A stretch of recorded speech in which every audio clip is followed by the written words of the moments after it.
Hello, BookTube. We have a small handful of packages to go through for the day's mail. Not a lot and no boxes, but there might be something that's squeal-worthy in here. There might be something of interest. Let's take a look. We'll find out together. Oh, the first one is good. The first one is good. Okay, great. This is a finished copy. Comes out in July of a book that I've already read, and I very much liked it. It's by Rawi Haj, and it's called The Beirut Hellfire Society. Let's see here. I think we saw this already on this channel, but I'll just for Johnny-come-latelys, I'll read it again.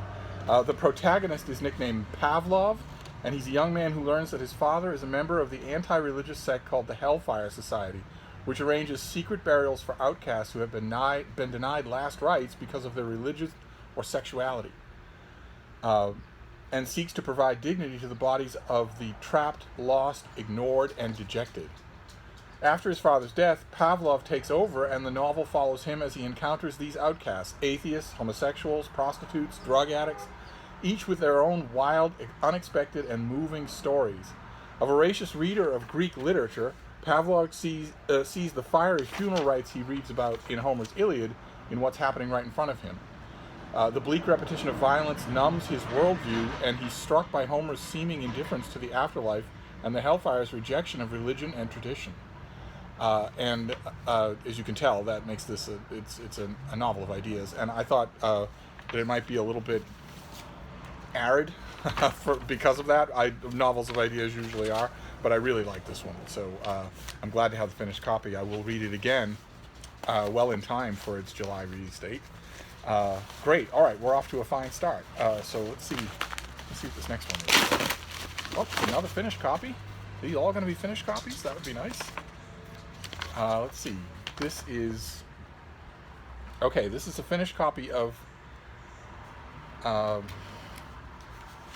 something I don't think I got in an advanced copy. This comes out in early July, and it's by Ganesh Sitaraman and Anne Alstott, and it's called The Public Option: How to Expand Freedom, Increase Opportunity, and Promote Equality.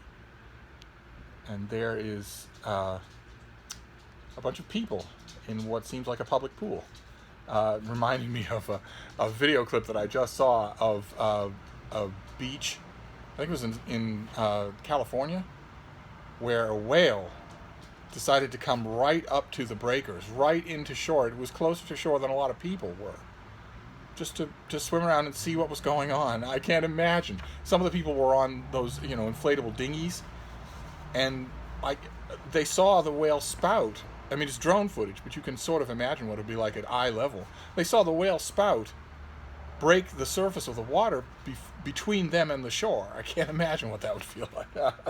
But let's see here. What is this? In the midst of an election season where Americans are searching for bold ideas and debating whether and how to save capitalism, the authors of this book provide a surprising solution to both challenges: the public option.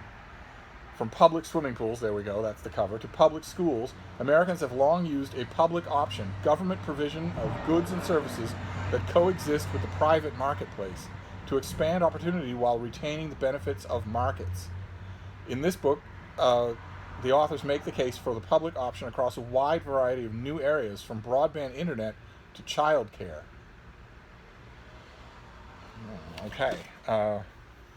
All right, well, this comes out in early July. A couple of objections come right to mind, but there's no denying the fact that the public option has produced some incredibly durable institutions. Whenever you go to your local public library, take your kids to the neighborhood playground, or visit Yosemite, you are taking advantage of a long-standing American tradition, the public option. Most people think of the public option in the context of health insurance. The idea is that anyone could buy into Medicare, but they could keep their private health insurance instead if they prefer. But the public option is a much bigger idea. Surprisingly, many of the most useful and beloved institutions in American life are public options, from public libraries and swimming pools to public schools and public defenders in the courts. We just don't think of them that way.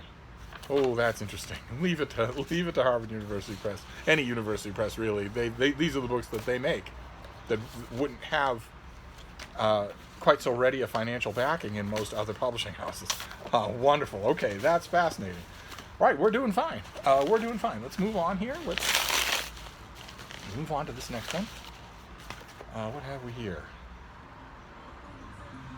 Okay.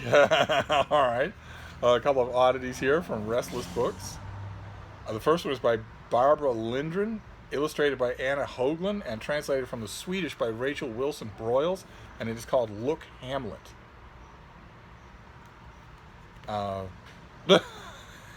Okay. All right. It's the story of Hamlet, told in cartoon form, starring animals. Okay. All right. Okay. So, Look, Hamlet comes out in hardcover in October. All right, and the other book in this package is by Shanaz Patel, and it is Silence of the Chagos, translated from the French by Jeffrey Zuckerman. Every afternoon, a woman in a red headscarf walks to the end of the quay and looks out over the water, fixing her gaze back there to Diego Garcia, one of the small fishing islands forming the Chagos archipelago in the Indian Ocean. With no explanation, no forewarning, and only an hour to pack their belongings, the Chagosians are deported to Mauritius. Officials tell her that the island is closed. There is no going back for any of them. Okay, all right, so this is an immigration novel. Wow, all right, and Silence of the Chagos comes out. When does this come out? Do we have a date on this as well? A pair of oddities from Restless Books. This comes out as a paperback in November. Okay. All right. So a cartoon version of Hamlet and a novel about an island archipelago in the Indian Ocean. All right, let's move on here. Let's move on to the next one. We're almost to the end. Okay, this is from W.W. Norton, another great publisher. This comes out in early August. And this is by David Robson, and it is The Intelligence Trap: Why Smart People Make Dumb Mistakes. The philosopher Edward de Bono once noted, quote, "Many highly intelligent people are poor thinkers. Many people of average intelligence are skilled thinkers. The power of a car is separate from the way the car is driven." Contrary to popular belief, being smart or possessing a high IQ doesn't shield a person from making mistakes, falling prey to scams or conspiracy theories, or clinging to the idea that we have already to ideas that have already been proven false. In fact, a 2012 study by the Journal of Personality and Social Psychology stated that people of supposedly greater intelligence are in greater danger of making these errors. How is this possible? Why do smart people do stupid things? Okay. All right, that comes out in early August. I might not wait. I might not wait to find out. I'll be especially interested in what examples come up here.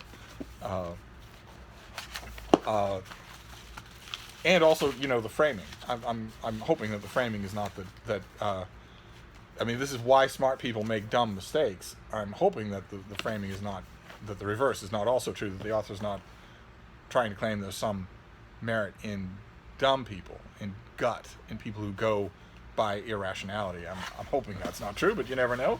We shall see. Maybe they are, and maybe they'll convince me. Let's see this next one is. This is the last of our books today, and this is another finished copy. Oh boy. Okay, great.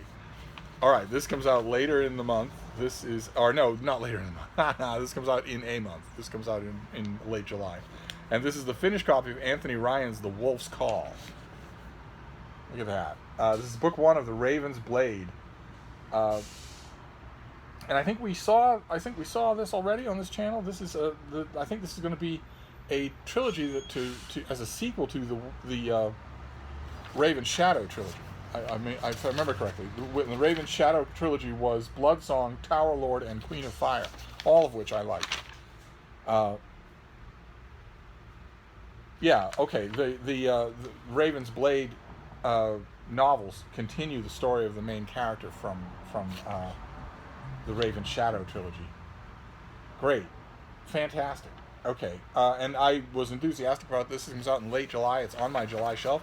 I was enthusiastic about it when I first got it, but I have been so swamped in other books and so prone also to read a little bit later, read books from later on that I really ought to let wait, that I have not got to this. So great. So now I can.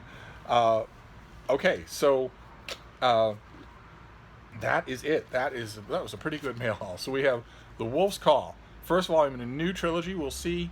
The one question I'd like to be able to answer for you now is how good a foregrounding job the author does. In other words, how much do you need to read the previous trilogy to read this one? I'd like to be able to tell you that, but I don't know, so I will put this high on the list. Then The Intelligence Trap, about why smart people make dumb decisions.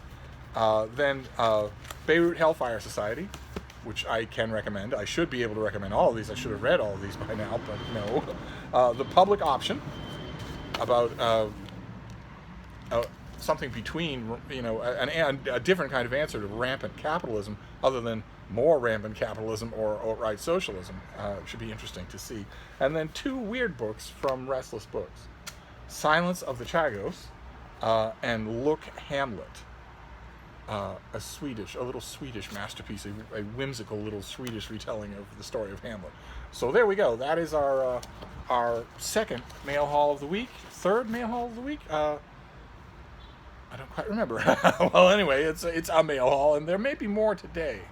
There might be more coming. I'm not 100% sure when this got here. But if there is more, you'll be the first to know. So I'll sign off for now, but I'll see you soon. Thank you, BookTube.